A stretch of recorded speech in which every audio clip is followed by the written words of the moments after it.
Hi, this is Tips and Tricks for Case Competitions. I'm Madeline, and I'm a JMSB MBA alumni, and I participated in the case competition class, Managing Strategies and Actions, and participated in a whole bunch of case competitions, which brought a lot to my life. So here are some of the things that helped me handle stress and handle Q&A. There is definitely a lot of stress in the 3-hour prep room. When you're given a huge case and you have to, in a very small time limit, come up with a strategy with 3 other people and you don't really have all of the pieces, there's a lot going on. So my 3 major tricks would be to visualize, to repeat, and to laugh. So first of all, to visualize. Do not be afraid to use the walls. One of the things that you do in case competition is at the beginning of a prep session, you and your teammates need to get on the same page. And that involves using the walls. Because during the rest of the session, you're going to be a lot of the time in your own bubble doing your own thing and you won't know what's going on. You need some big key ideas that are all across the walls that unite all of you.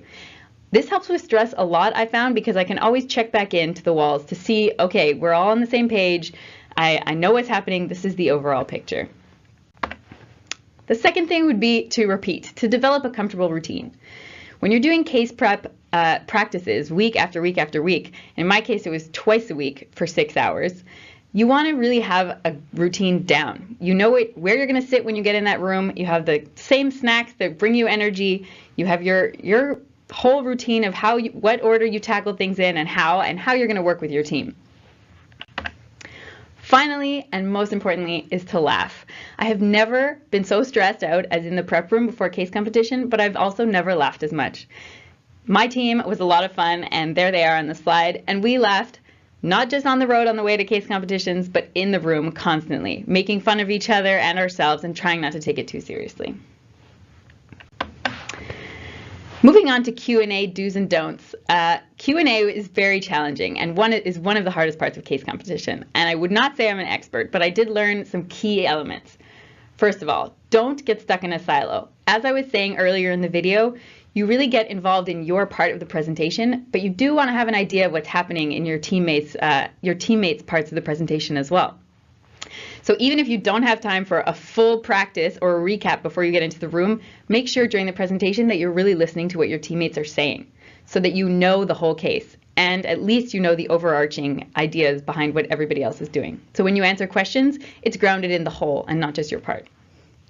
Don't guess. If you get a question from judges that you have no idea, don't just pull something out of thin air. A good trick is to redirect the question slightly to something that you do know and answer that with full knowledge. Finally, don't pile on. And this is something I have been guilty of. You always think you have the great answer, but if your teammate answers first and they do an okay job, it looks better to let them handle the answer than to keep piling on, keep giving more answers.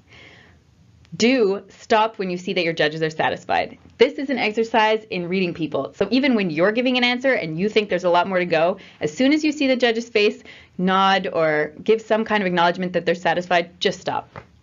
Thank you so much for listening. I hope it was helpful and good luck in all your future case competitions.